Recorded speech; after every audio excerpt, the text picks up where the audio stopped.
1 Samuel chapter 5. After the Philistines had captured the ark of God, they took it from Ebenezer to Ashdod, carried it into the temple of Dagon, and set it beside his statue. When the people of Ashdod got up early the next morning, there was Dagon fallen on his face before the ark of the Lord. So they took Dagon and returned him to his place. But when they got up early the next morning, there was Dagon fallen on his face before the ark of the Lord, with his head and his hands broken off and lying on the threshold. Only the torso remained. That is why, to this day, the priests of Dagon and all who enter the temple of Dagon in Ashdod do not step on the threshold. Now the hand of the Lord was heavy on the people of Ashdod and its vicinity, ravaging them and afflicting them with tumors. And when the men of Ashdod saw what was happening, they said, "The ark of the God of Israel must not stay here with us, because his hand is heavy upon us and upon our god Dagon." So they called together all the rulers of the Philistines and asked, "What shall we do with the ark of the God of Israel?" "It must be moved to Gath," they replied. So they carried away the ark of the God of Israel. But after they had moved the ark to Gath, the Lord's hand was also against that city, throwing it into great confusion and afflicting the men of the city, both young and old, with an outbreak of tumors. So they sent the ark of God to Ekron. But as it arrived, the Ekronites cried out, "They have brought us the ark of the God of Israel in order to kill us and our people." Then the Ekronites assembled all the rulers of the Philistines and said, "Send away the ark of the God of Israel. It must return to its place, so that it will not kill us and our people." For a deadly confusion had pervaded the city. The hand of God was heavy upon it. Those who did not die were afflicted with tumors, and the outcry of the city went up to heaven.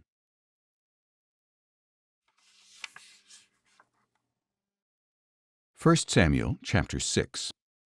When the ark of the Lord had been in the land of the Philistines 7 months, the Philistines summoned the priests and diviners, saying, "What shall we do with the ark of the Lord? Tell us how to send it back to its place."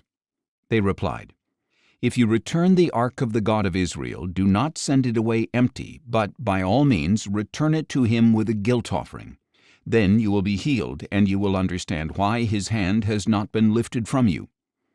"What guilt offering should we send back to him?" asked the Philistines. 5 gold tumors and 5 gold rats," they said, "according to the number of rulers of the Philistines, since the same plague has struck both you and your rulers. Make images of your tumors and of the rats that are ravaging the land. Give glory to the God of Israel, and perhaps he will lift his hand from you and your gods and your land. Why harden your hearts as the Egyptians and Pharaoh hardened theirs? When he afflicted them, did they not send the people on their way as they departed? Now therefore, prepare 1 new cart with 2 milk cows that have never been yoked. Hitch the cows to the cart, but take their calves away and pen them up. Take the ark of the Lord, set it on the cart, and in a chest beside it put the gold objects you are sending him as a guilt offering. Then send the ark on its way, but keep watching it. If it goes up the road to its homeland, toward Beth-Shemesh, it is the Lord who has brought on us this great disaster. But if it does not, then we will know that it was not his hand that punished us, and that it happened by chance." So the men did as instructed. They took 2 milk cows, hitched them to the cart, and penned up their calves. Then they put the ark of the Lord on the cart, along with the chest containing the gold rats and the images of the tumors. And the cows headed straight up the road toward Beth-Shemesh, staying on that one highway and lowing as they went, never straying to the right or to the left. The rulers of the Philistines followed behind them to the border of Beth-Shemesh. Now the people of Beth-Shemesh were harvesting wheat in the valley, and when they looked up and saw the ark, they were overjoyed at the sight. The cart came to the field of Joshua of Beth-Shemesh and stopped there near a large rock. The people chopped up the cart and offered the cows as a burnt offering to the Lord. And the Levites took down the ark of the Lord and the chest containing the gold objects, and they placed them on the large rock. That day the men of Beth-Shemesh offered burnt offerings and made sacrifices to the Lord. And when the 5 rulers of the Philistines saw this, they returned to Ekron that same day. As a guilt offering to the Lord, the Philistines had sent back 1 gold tumor for each city: Ashdod, Gaza, Ashkelon, Gath, and Ekron. The number of gold rats also corresponded to the number of Philistine cities belonging to the 5 rulers, the fortified cities and their outlying villages. And the large rock on which they placed the ark of the Lord stands to this day in the field of Joshua of Bethshemesh. But God struck down some of the people of Bethshemesh because they looked inside the ark of the Lord. He struck down 70 men, and the people mourned because the Lord had struck them with a great slaughter. The men of Bethshemesh asked, "Who can stand in the presence of the Lord, this holy God? To whom should the ark go up from here?" So they sent messengers to the people of Kiriath-Jearim, saying, "The Philistines have returned the ark of the Lord. Come down and take it up with you."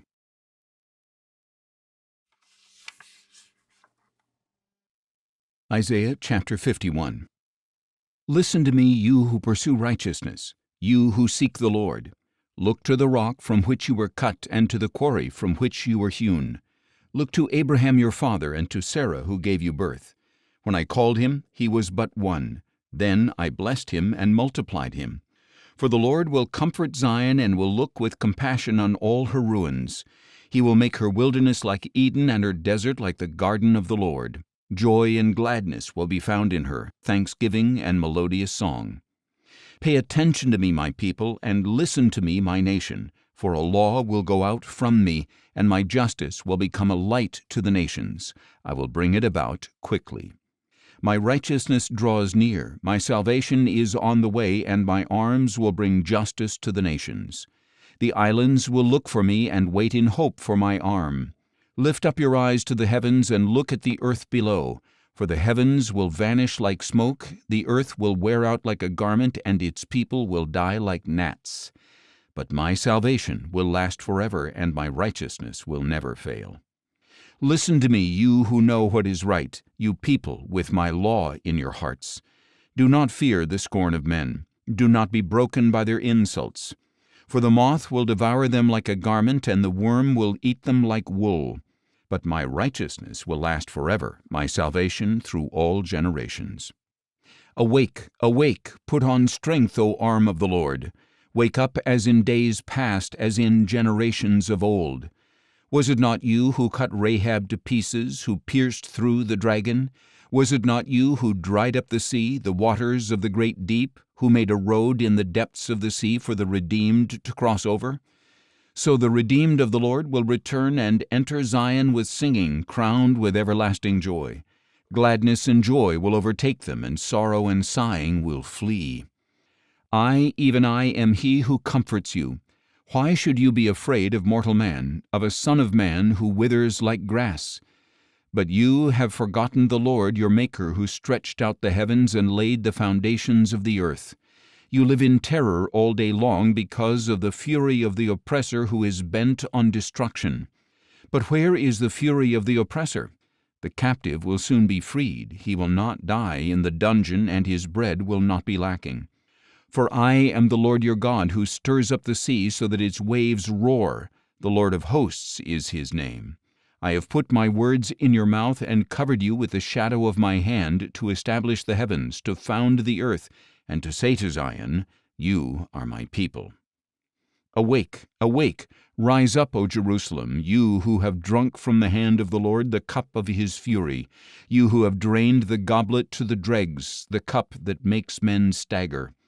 Among all the sons she bore there is no one to guide her. Among all the sons she brought up there is no one to take her hand.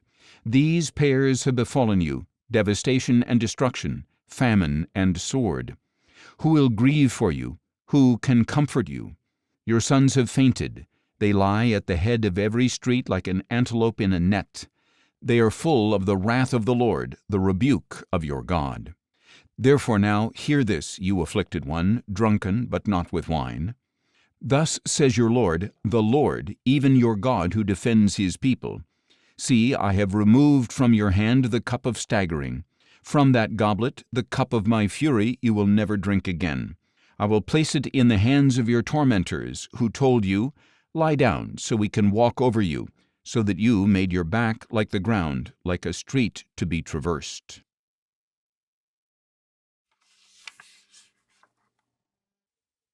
Revelation chapter 12. And a great sign appeared in heaven, a woman clothed in the sun, with the moon under her feet and a crown of 12 stars on her head. She was pregnant and crying out in the pain and agony of giving birth. Then another sign appeared in heaven, a huge red dragon with 7 heads, 10 horns, and 7 royal crowns on his heads. His tail swept a third of the stars from the sky, tossing them to the earth. And the dragon stood before the woman who was about to give birth, ready to devour her child as soon as she gave birth. And she gave birth to a son, a male child, who will rule all the nations with an iron scepter. And her child was caught up to God and to his throne. And the woman fled into the wilderness, where God had prepared a place for her to be nourished for 1,260 days. Then a war broke out in heaven. Michael and his angels fought against the dragon, and the dragon and his angels fought back. But the dragon was not strong enough, and no longer was any place found in heaven for him and his angels. And the great dragon was hurled down, that ancient serpent called the devil and Satan, the deceiver of the whole world.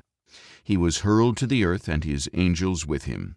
And I heard a loud voice in heaven saying, Now have come the salvation and the power and the kingdom of our God and the authority of his Christ. For the accuser of our brothers has been thrown down, he who accuses them day and night before our God. They have conquered him by the blood of the Lamb and by the word of their testimony. And they did not love their lives so as to shy away from death. Therefore rejoice, O heavens, and you who dwell in them. But woe to the earth and the sea!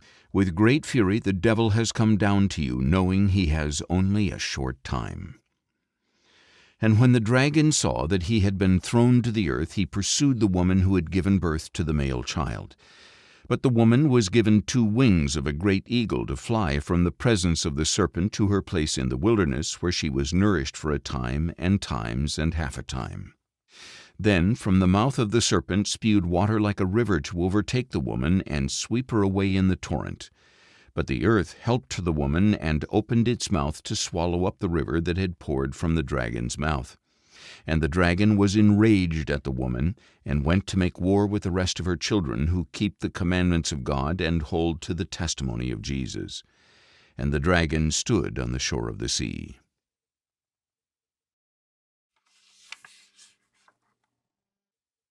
Revelation chapter 13. Then I saw a beast with 10 horns and 7 heads rising out of the sea. There were 10 royal crowns on its horns, and blasphemous names on its heads. The beast I saw was like a leopard, with the feet of a bear and the mouth of a lion. And the dragon gave the beast his power and his throne and great authority. One of the heads of the beast appeared to be mortally wounded, but the mortal wound was healed, and the whole world marveled and followed the beast. They worshipped the dragon who had given authority to the beast, and they worshipped the beast, saying, Who is like the beast, and who can wage war against it?